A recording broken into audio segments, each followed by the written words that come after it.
Welcome back to the newest episode of Behind Frenemy Lines, where we bring on an opposition supporter to talk about the upcoming game. And it's obviously Dreamtime at the G this Friday night, which is a massive, massive occasion between Richmond and Essendon, who really did kickstart the whole Essendon round, essentially, all those years ago with Kevin Sheedy. And we're joined by Jack from Breakout Footy. Jack, welcome to the show, mate. Hope you're doing well. Chris, thank you so much for having me on. I'm keen to talk all things Essendon.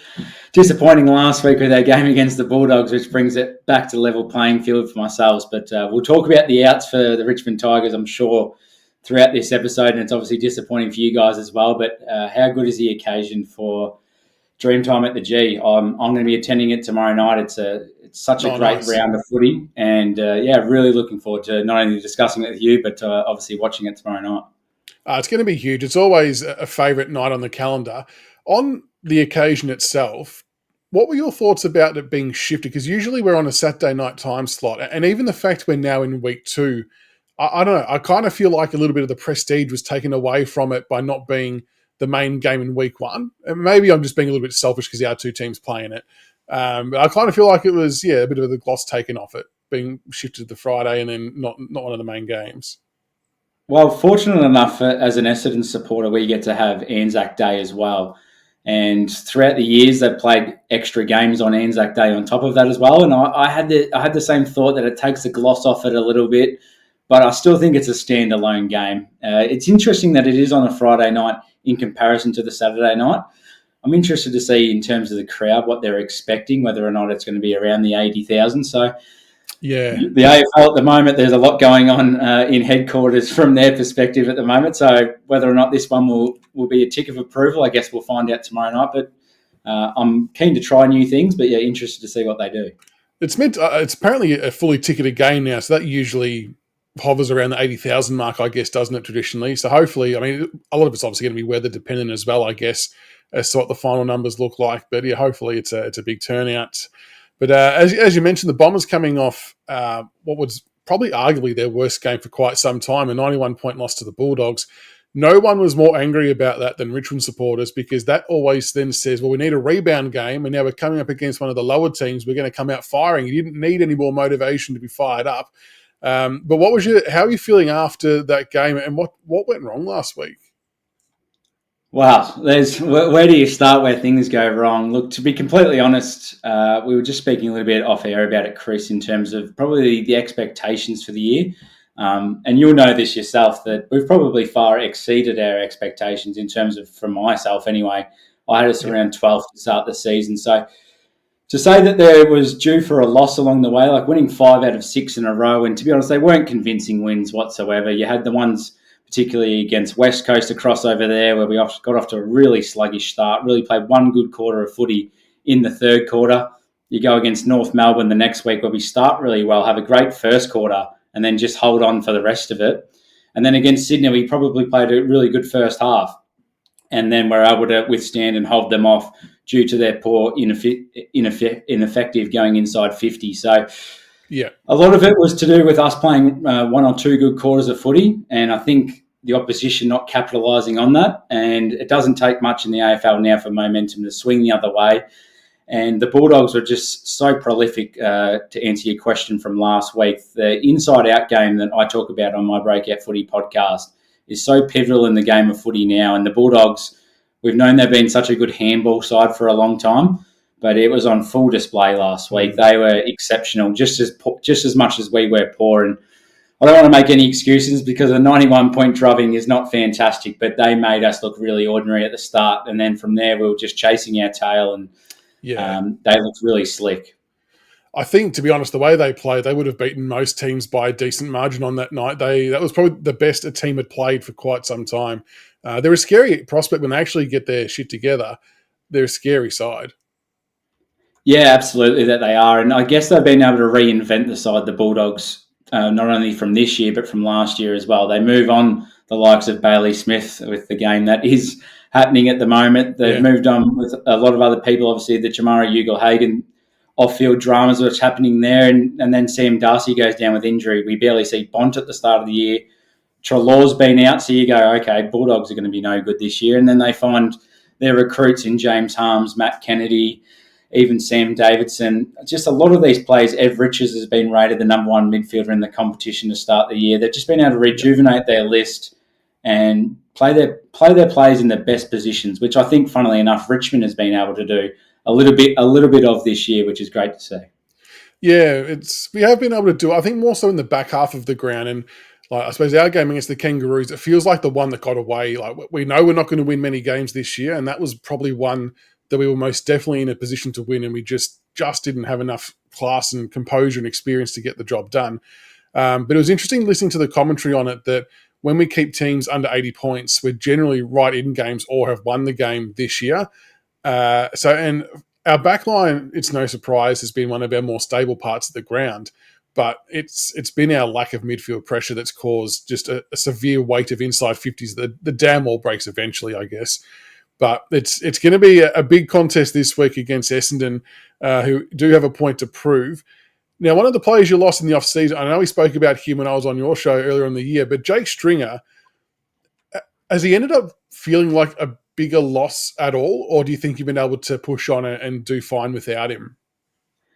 It is a short-term loss in terms of he kicked 42 goals, I believe, last season. So that's going to be very, very hard to replace. And we've replenished it with a lot of younger players coming into the side. Like, funnily enough, we're averaging the most disposals in the competition per game. We've obviously played the one game less than everyone else.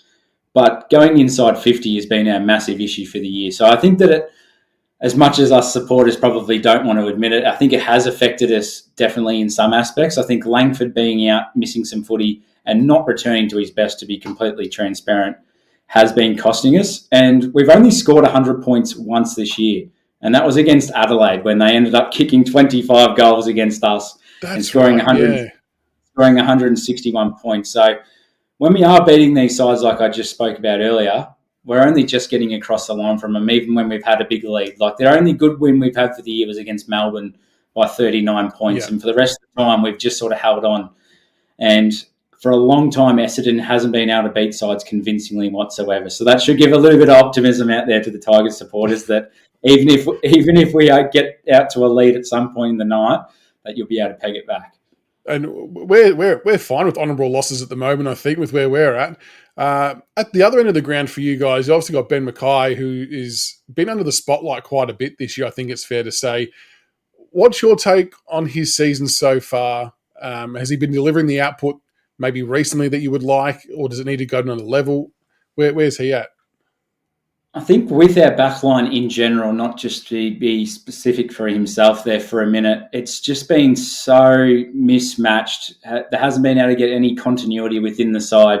Zach Reid was one of the players that was touted to be the best out of the three of the pick that was picked in the 2020 COVID draft between him, Archie Perkins and Nick Cox. And he had stress fractures in his back. We haven't seen the best of him. I think he'd only played a handful of games prior to this season. And speaking of that Adelaide game, I went down to it and it just was a schmozzle in that back line. Obviously scoring 161 points against you, and the midfield, again, with the pressure wasn't great for ourselves. But the leadership in the back line there, and another player that makes probably the big three, I guess you could say in quotation marks, is Jordan Ridley. Now, he's out for another 8 weeks with a soft tissue injury, so he hasn't had any continuity in his game as well. You add in Ben Mackay coming across to answer your question, and he's come across from North Melbourne where, let's be honest, they haven't had the greatest of leadership throughout there. And he's got a big price tag on his head. He comes in with a lot of inexperienced players throughout that team, and it just feels like a complete mismatch that's going to take its time. And throughout probably that stretch where we won 5 from 6, there was a bit of continuity there, and we looked okay. But as an overall, I think he's been disappointing, to answer your question in the long run. I think with those excuses there, you can understand it from that perspective. But for me, it's just definitely disappointing, the fact that he's probably there to sort of marshal the troops as a full-back, and at times Reid or Ridley have probably outshone him in that position. It's funny you mentioned Ridley, because I remember the last time we played you guys, I'm pretty sure it was Ridley's first game back from another injury, and we almost exclusively kicked it to him on the night. I think he had a crazy amount of marks, if I'm not mistaken. So on one hand, I'm kind of glad he's not there, but on the other hand, if I look at the teams and the ins and outs, our forward line does not look, well, doesn't look, it's just not experienced whatsoever. I think I did the math beforehand. We've got about 17 games of experience between Sims, Lawler, and Jonty Fall, who are going to be the three big targets. And Lawler's, I say only, but he's 189 centimetres. So if there's ever a game for Mackay to make his own and really work himself into some form, same as Zach Reed, this will be the one, I think. But we'll get to that part in a second. But looking at the ins and outs, the outs for Richmond, Noah Bolter, who has to be in bed, Tom Lynch with the concussion protocol, and we caught wind of this yesterday and it finally came out today, but Toby Nankervis out, managed, I guess, after a massive ruck contest against Tristan Sherry last week and off a 5-day break. It's actually not that surprising. He's a bit sore. And coming in, we've got Campbell Gray, Samson Ryan, and Morris Rioli Jr. Yeah, look, two of those players definitely divide the Richmond faithful in Samson Ryan and Morris Rioli, but Samson Ryan, look, has to come in and play number one ruck, and it's kind of his time to make this moment his, which will be interesting against the experienced Todd Goldstein. And for the Bombers, you've got Angus Clark coming in. I think it's a debut game as well. Jade Gresham, Mac Welfie, and then Dylan Shield out, Saad El Hali out, and Archer Day Wicks out. What do you make about your changes? And can you tell us a bit about Angus Clark for debut? Yeah, Angus Clark, the number 39 draft pick from last year, won both of our 2K time trials in the pre-season, which was great to see and hear about. And basically what everyone's saying throughout Clubland is he's a bit of a mini Mason Redman. They're both across from South Australia. Okay. He's up and about. He had a collarbone issue. I'm not sure if he broke it or there was something along those lines that kept him absent for a bit, but he strung a little bit of form together in the VFL, averaging 18 touches, and he looks like he's going to be a player for years to come. And obviously on debut, you don't expect too much, but contrary to popular belief with Brad Scott, we've actually had 6 debutants this season to date. So I think that's the writing on the wall is in terms of a little bit of a mini rebuild for ourselves this year, and whether that's a force of hand, but it's good to see the young fella get a game and be debuting on Dreamtime exactly the same as what Nate Caddy did last year. But a question for you, actually, Chris, is I remember in the preseason you were big on Samson Ryan. He gets his opportunity now against the old Todd Goldstein. Do you believe that he's going to be up to the standard, and do you think they'll be able to deliver further than that? Yeah, I got smashed for my opinions on Samson Ryan. I did back him pretty heavily based on what we heard and saw in pre-season. And there was a VFL game before he hurt himself where he was probably best on ground. I think he had 23 disposals, was taking marks and things like that. I've always said that Samson Ryan as a tap ruckman is probably the better tap ruckman out of he and Nankervis because he's simply just taller. It's his work around the ground that really undoes him. Like at VFL level, he'll take his marks and do all that kind of stuff, which is what you want him to do. But at AFL level, it seems like he's just got a bar of soap for hands and it just goes straight through every time. So I think that's what everyone's going to be looking out for. I actually think it's a really good matchup for him. Goldstein obviously on the wrong side of 30 and obviously a bit older and had some tough hit-outs himself. And if Samson Ryan was smart footy IQ-wise, he's going to have to try and work him over athletically because I think he might be able to get around the ground a little bit better. But having said that, Todd Goldstein's been around the traps long enough to know all the different tricks and tips to curve Samson Ryan's influence. So I think we're probably hoping that he can do some damage around the ground, and whether that means he drifts forward a little bit because we do need a bit of extra height down forward, so maybe he has to do something like that. The only other thing I'm a little bit unsure of at the moment is who will do backup ruck for us. Probably Thomas Sims. Sims will do it, but I'm not thrilled about him going against Goldstein at any particular point in time, just because of the sheer size difference. But if Goldie's not rucking, does big 2 metre Peter do any rucking in the middle, or who else would take over from Goldie if he's off? Yeah, you're absolutely bang on. The fact that we've got our 2 ruckmen at the start of the year that are out for the rest of the season in Nick Bryan and Sam Draper. Goldstein will carry a lot of the burden throughout the night, but I expect Peter, not only when it's in the forward 50, but he'll give him a chop out maybe, let's say, 10 to 20% throughout the night, I would say. Yeah, that makes sense. And even, to be honest, even Sims up against Peter Wright is a worry too. And that's not a slight on Sims. It's just he's just a new kid. He's undersized. He's got the height, but just maybe not the strength. But it's a good learning for him. He's going to learn a shitload from games and moments like this. Nate Caddy, you mentioned before. How's he tracking along? I think he's a genuine exciting talent. I really enjoy watching him play because you can kind of see what he's going to become.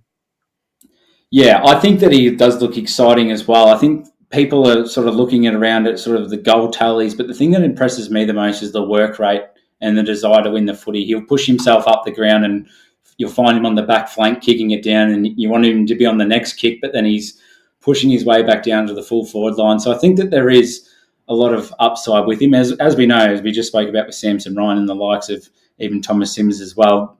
Big fellas take a little bit longer just to sort of get there. You just want to see enough, whether it's he goes out and kicks you 3 or 4 goals on a night and you go, okay, I'm really excited to see what he can do in the future, or whether he can rip a game to shreds now. I don't think he's quite just there yet, but having Peter Wright back into the side definitely alleviates a little bit of the pressure for the young fella. That's it. It gives him a bit of a lesser defender. But if he's prepared to work hard, the goals will come. I mean, Jonty Fall for us is probably in a similar type of role, obviously a year or two behind Nate Caddy, but you just want to see him compete and fight for every contest. If they can't mark it, bring it to ground and then get up and go again. If you see those things, you know that just at some point in time, the narrative will flip and they'll kick some goals. What about Nick Martin's move forward? I found that to be really interesting. Is he going to be there more often than not? Because he's obviously been a gun halfback for you for so long. Your question is as good as my answer is going to be. I've got absolutely no idea, and that's really okay. I think that's just due to that's how they want it to be. I think he could be lining up on a back flank and getting you 44 disposals on a night. He could be playing up forward and get swung there when he need to get 2 goals late. He did that a lot more last year, I would say. It's an interesting one. There's times where he's floated through the middle, but for me, like even on debut for him, I remember going to watch us against Geelong. We were down by 10 goals, but he kicked 5 goals and had 27 on debut. So he knows where the goals are. We've had issues with our goal kicking going forward, and particularly probably our kicks from the midfield going inside 50. Like Zach Merritt's one of the best kicks inside 50 in the competition, in my humble opinion. And I think that Nick Martin can do that as well. So instead of not getting the cheapies, because it's definitely no cheapies at AFL level, but I think having him playing on the forward flank is more advantageous for us going forward. Fair enough. That makes sense. And I think he kind of dabbled there a little bit last year, and I think the times he was swung forward, he did have a really good impact. So I can see why the temptation was there to do that on a more permanent basis. What about your new small forward and Kako? How's he going? He's a genuine live wire, and he's honestly one that I'm worried about because a lot of our other guys are around his height on the older side, and he might do more for pace in terms of Broad and Vlosten are probably the only 2 likely matchups I can kind of see happening. Tom Brown, I think he's probably got a different role to play. So, I'm kind of feeling like it's down to Broad and Vlosten, which doesn't fill me with a lot of confidence, to be honest. Yeah, Kako's an interesting one. I mean, first-year players, and you know that was Lawler and Fall and the likes of the players that you've got, there's going to be a stage where they need a rest. And I feel like he's probably not too far away from it.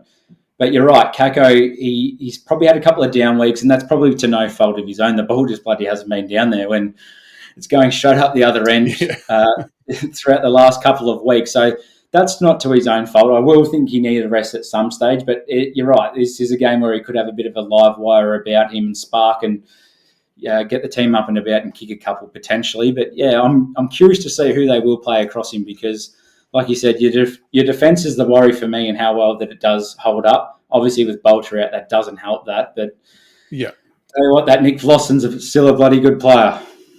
Oh no, yeah, he's an older head, but if we're able to set up how we want to set up and free him up, he does cause oppositions a lot of trouble. But if he's the matchup, then if it's a ground ball or he gets out the back, we're not going to catch him. I just think I can't see Campbell Gray lining up on him. Sam Banks, I suppose, with Jaden Short out, now becomes our running halfback, so I probably don't think he'll have the role either. So it's, I feel like it's one of the... Hasn't he come on, Sam Banks? Is that a bit of a surprise to you as Richmond supporters, or the people in the know have seen the potential that Sam Banks has? Yeah, prior to this year, a lot of the talk we'd heard from within the club was the club seriously rated him as one of the best from the crop of draftees we had from that year. And they were always very, very bullish about what he could become. But it's just kind of been not really the opportunity to do it. And I think now the last 2 weeks, he's had a really, really good couple of games on the half-back line to the point where I kind of think he's almost holding Jaden Short at bay, even though they've said he's now got calf soreness or more knee soreness. I'm a little bit skeptical of how bad the injury is. I'm not sure that Short can force his way back in on the back of how well Banks has played, and that's going to be a real test for us. When Shorty is right, if Banks is still playing well, will they pull the trigger? But we've lacked that drive off halfback for most of the year. So to see him taking the game on and getting handball receives and getting the ball moving has been a pleasant change. He just needs to tighten up a little bit defensively. But that's just it's just a learning thing, I suppose. And yeah, from week to week, we'll hopefully see it get better and better. Yeah, he's looked awesome from what I've seen so far. And again, he's only going to get better with time and experience as well. So from an outside perspective, yeah, he's one to watch, whether you're a super coach, man, or you don't mind gamble responsibly having a little flutter, because he's racking up the possessions at the moment, that's for sure. Yeah, and getting some good meters gained as well. The midfield battle is always the interesting battle for pretty much every game, if we're being realistic.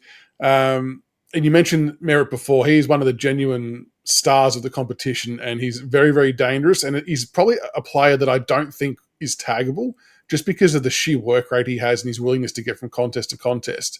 We might see, like we've named Camden McIntosh in the middle, we may see him try and curtail him at stoppages, but how have you felt with your midfield with like Caldwell, Durham, and Zach Merritt? Durham's the one that we're a bit shitty on because we let him get away, but he seems to be doing well this year.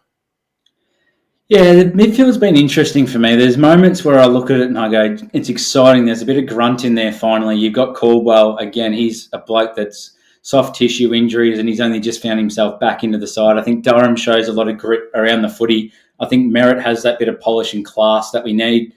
And the one that people forget about a lot, including Essendon supporters, is Darcy Parish. Now, we haven't seen him play 1 minute this year, which is really disappointing considering the player of his calibre around the 2021-2022 season. And people are starting to question whether or not we can get him back to his best or even within the side at some period of time. But the player that's taken his spot at the moment is Will Setterfield, and he's played a bit of a tagging role. So whilst also winning his own footy, averaging around the low 20 disposals the last time I checked. So, yeah, the midfield's interesting for me. It's a little bit one-dimensional now and a bit flat-footed, albeit with Merritt in there, that does change it a little bit. But, yeah, I'm not sold on our midfield yet. And, in fact, until I see Nankervis was out earlier today, I would have definitely given the nod towards your midfield, because I think the experience of Taranto and Hopper still – for opposition supporters goes a little bit underrated.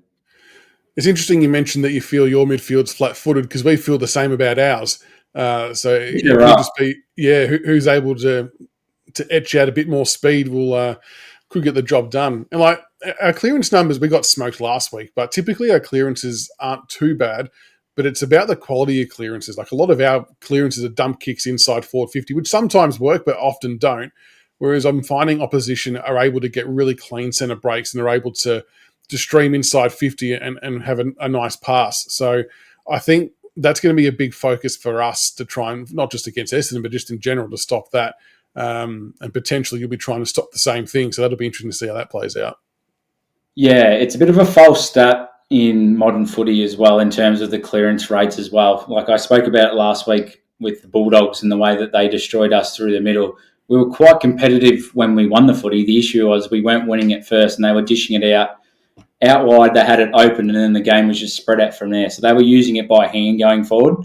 And we're a team as well that dump kicks it forward with a lot of these players as well. It's almost like a panicking kick. And I know Fremantle's been doing it a little bit themselves with their midfield, which can, whilst you're gaining territory, it might look good at the start because, it's inside 50 when you're kicking it down someone like Vlosten's throat or Zach Reed's throat or anyone else from the oppositions, you're turning the footy over just as quickly as you're getting it.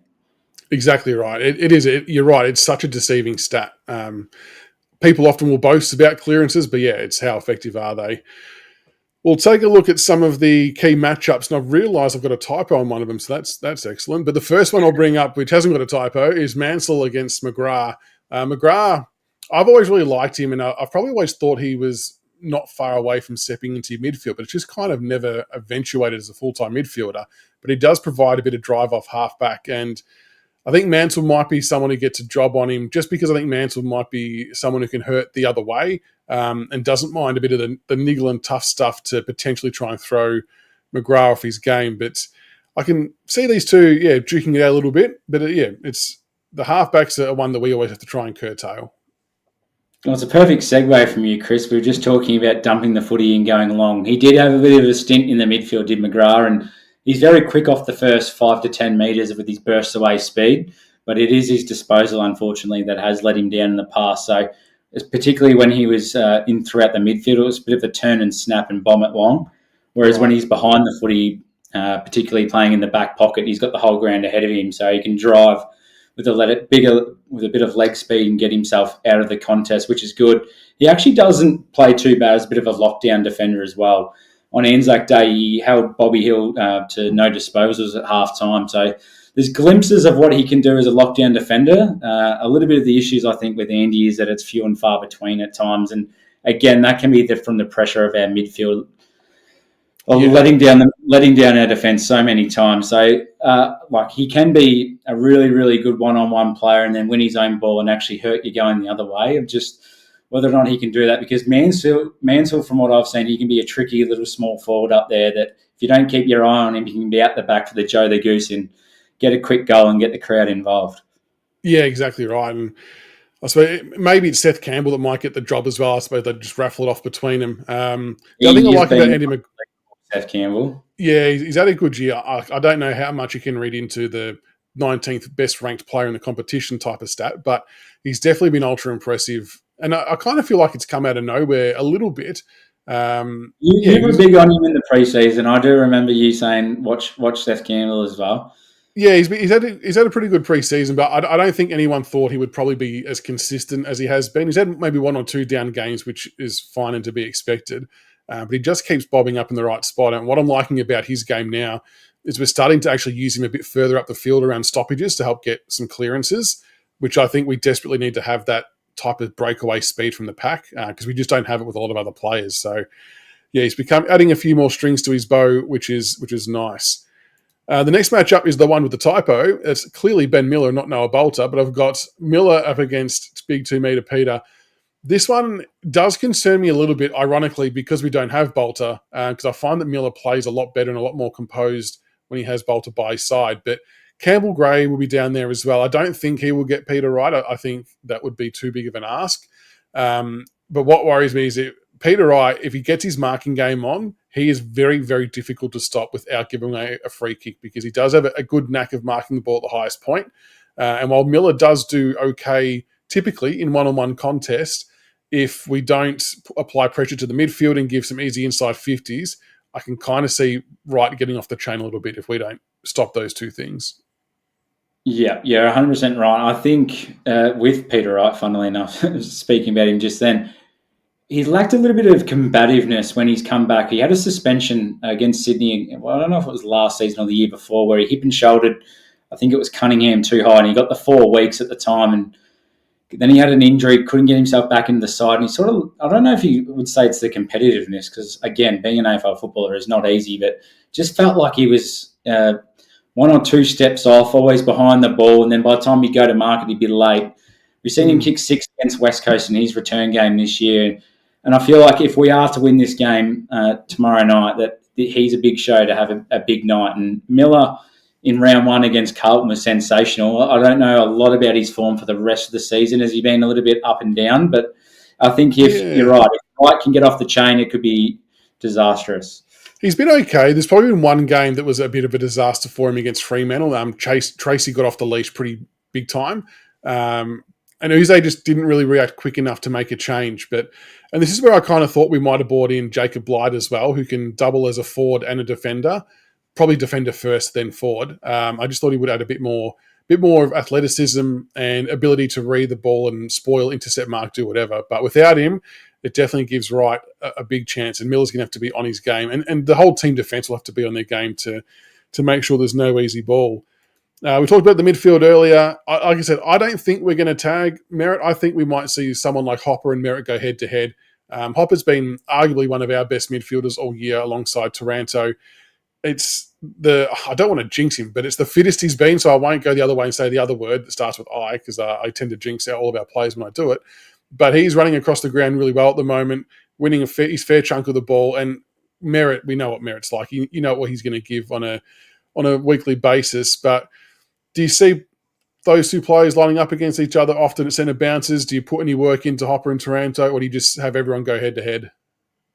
Yeah, I think Setterfield will go to Taranto. I'm fairly certain on that, considering the roles that he's had over the last couple of weeks. In terms of Hopper, it's great to see him have a bit of continuity about him because he missed so much footy not only last year, but feels like for a lot of years now. So I've always been big on Hopper. He was great, particularly when he first started at the Giants. So to see him just back out there, I think is fantastic as well. And I think that he can really start to damage a little bit. It'd be great to see him get a bit of scoreboard pressure on as well. If he could kick a couple of goals throughout the seasons, that could be really, really damaging and great for Richmond. But Merritt, he's actually had a couple of down weeks to his own high standard anyway.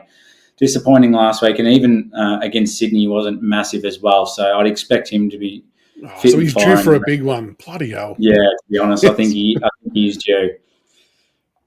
And to your point, sort of about Hopper with the goal kicking side of things, that's the one thing that Merritt does well, is he actually does push forward and get himself in a position to impact the scoreboard too. Yeah, that's it. And we've had a lack of that throughout the years, and I think that's been a big emphasis. Like people talk about his defensive work, which is great as well, and I think he has a really complete game in what he's able to achieve at his height as well. Besides, you would say probably from a contested marking perspective, so sort of like the conversation with Dacos as well, but they're not that kind of a player. You don't want them to be taking contested marks, which I just think is such a stupid argument from people in the first place. Anyway, you want them out doing uncontested things and kicking the ball inside 50, if not, like you said, kicking the goals. 100%. Contested marks of players like that are an absolute nothing stat. Should never be worried about whatsoever.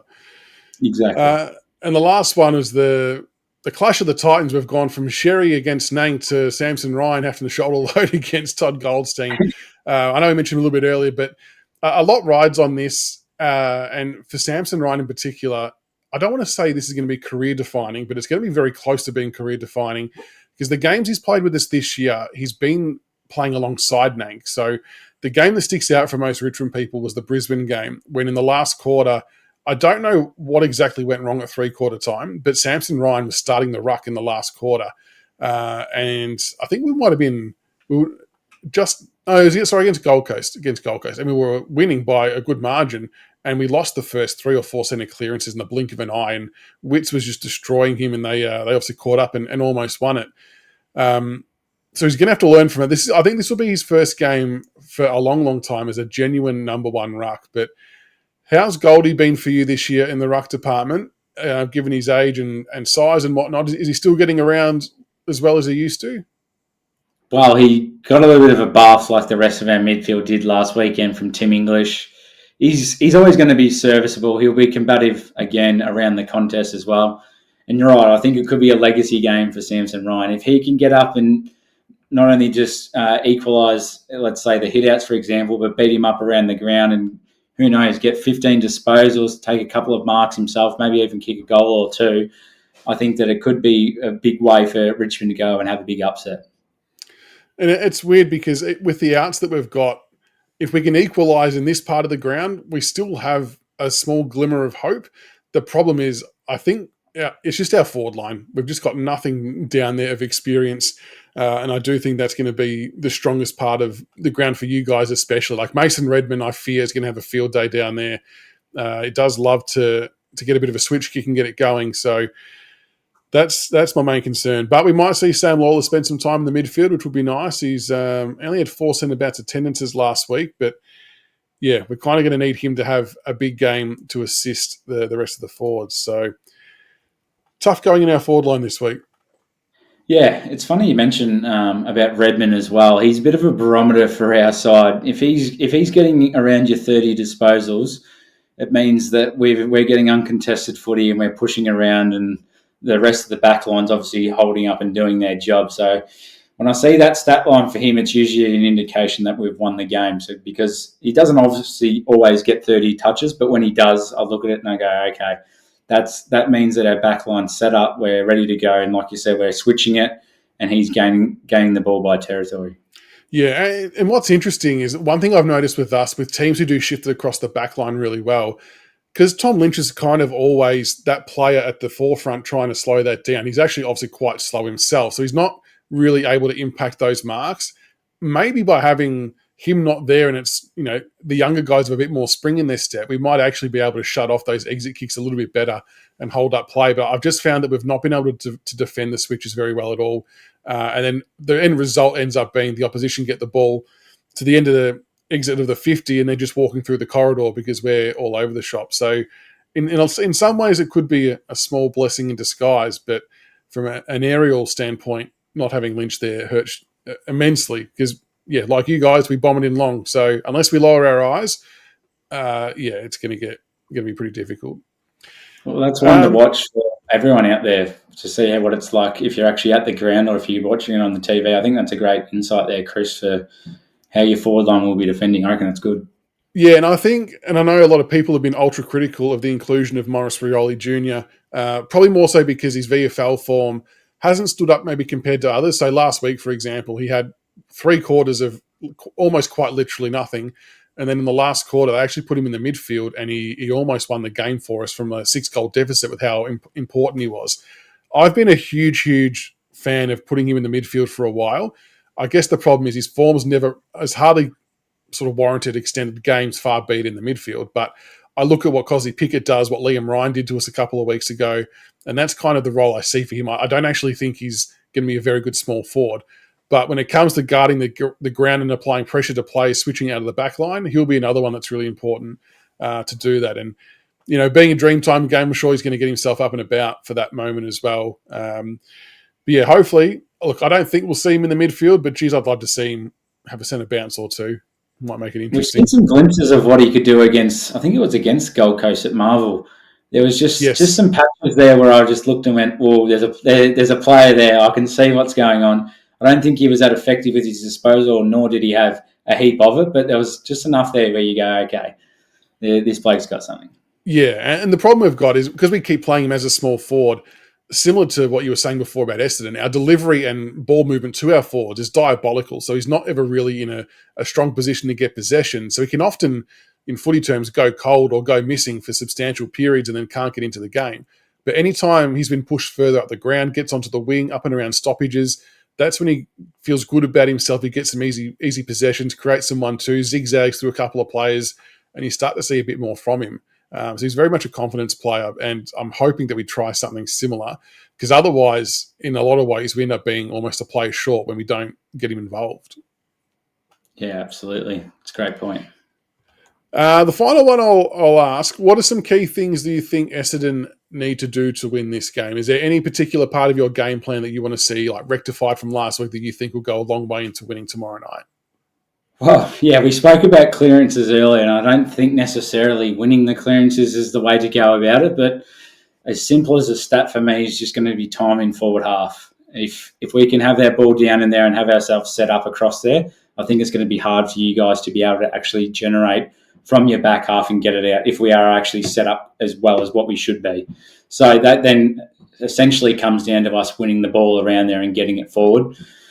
And as much as I said I want it to be efficient going inside 50, I just think if we can keep it down there and have the sort of pressure along us to sort of not let you guys out and be ruthless in that sort of attack, I think it goes a long way in us to winning. What about yourself for the Tigers, Chris? How can they get across the line? I think defensively will be okay, but the midfielders have to work back to support them. For us, it's going to be about how we enter forward 50. The last 2 weeks, I think we've generated 50-plus inside 50s, which is a lot higher than our normal number. So if that trend continues, but we don't have Tom Lynch down there, we have to start getting used to lowering our eyes, which is something we don't do very well. But a few people have made a point that without Lynch, maybe that creates a bit more unpredictability, maybe for ourselves and for Essendon too, where it's quite easy to just peel off 2 defenders to stand next to Tom Lynch and you're going to kill a contest. So if we can force ourselves to lower our eyes and Jonty Fall and Sims can find the leading lanes and things like that, that's the big key for us to try and win. If we don't do that, we just simply won't kick a big enough score. We might keep you to 80 or 90, but we might not kick above 30 or 40 if we can't do those things. Yeah, I can just picture it now in my head that you're going to have that run-off play off the half-back line with the handball, gets the crowd involved, kick a couple of goals, Seth Campbell kicks 6 or something like that. I can envision it. Do we know what the weather's going to be like for tomorrow night? Is it meant to be raining at all, or is it going to be a clear I night? checked earlier on in the week, and it was around it was a top of 16 tomorrow. I can check it now if I'm quick with it, just to have Because a that quick plays a look. bit of a part as well, and I suppose that can bring about some late changes to lineups and things like that. But Yeah, if it's top a of bit, 16, high chance of showers, most likely in the afternoon and evening, light wind. So, yeah, okay, so it might not be ideal footy conditions. Which honestly, I think it helps us a little bit more from the yeah, forward line standpoint. Like we can then just kick dirty balls in there, and if they go to ground, it goes to ground. But if it eliminates Reed and Mackay's ability to be able to intercept Mark, then I think that would be a win if we refuse to lower our eyes. But with that all said and done, what's your final tip, including margin for this one? I am going to be going with the Bombers. I spoke to you off air about how much of a pessimist that I am, but I do think that we should be getting the job done. I'm going to make it 16 points. We just do not put sides away that we should, and I think that Richmond will really make a good case of it until the last quarter. And I think we might just hold on and kick one or two, similar to last year, how you guys really Yeah. put up a good fight. But again, I wouldn't be surprised if Richmond roll us, to be completely honest. What worries me is we've lost a heap of experience and we're coming off a 5-day break. And the last time we had a 5-day break, I think it might have been our second or third one in a row, though, but we were shit house and just didn't respond well. So if we haven't learnt from that and prepare accordingly, it could get ugly from halftime onwards. We might be gassed by then. And that is a genuine possibility with these young kids. I don't know if you saw much of our game last week, but it was ultra contested. There was contest after contest, and they were going to be sore and tired. It was unbelievable. So because of that and losing Nank as well, I do fear it could get to maybe a 30 or a 40-point game by the end of it just because we'll run out of petrol tickets. But if we're close enough at three-quarter time, I suppose stranger things have happened, but I do fully expect Essendon to get the job done for this week. Well, for my sake, I hope that we're right. But yeah, like you said, stranger things have happened, and Richmond have put up such a good fight this year. Not only just with the 3 wins, but they've been ultra competitive in comparison to last year with a lot of blowout losses. So I think that the Tiger faithful should be not only proud of what they've done so far for this year, but they're starting to build a little bit now. And like if you had one last week against North Melbourne, you could have been a red hot show to be even Stevens and 5-5 I again this know. week. And who would have thought that? Seriously. Exactly right. And that's probably why I was a bit pissed off that we lost the game because we just blew a perfect opportunity to get to a place where we didn't think we'd ever be this year. But no, it's nice to see like that 6-goal lead that the Kangaroos got out to last week. The Richmond of last year, I have no doubt, would have rolled over and that would have been a 40, 50-point margin game. So it is nice to see us fighting. And I think that creates good culture and good habits for when their skill level and experience finally catches up. If they've got the work rate piece down pat, then hopefully the rest all follows. But now, big game tomorrow night. Dreamtime, always an awesome occasion. So I'm envious of those who get to go out there. I don't have an away membership to get in, but we'll be doing a live show, so I'll be able to watch it on TV and get all the Richmond fans' thoughts along the journey. But Jack, thank you so much again for joining us tonight. Much appreciated. Enjoy the game tomorrow night, and hopefully we see a cracking game and both teams come through unscathed. Absolutely. Thanks, Chris. Thanks, listeners, and good luck for the rest of the season as well. No, I appreciate it. Thank you.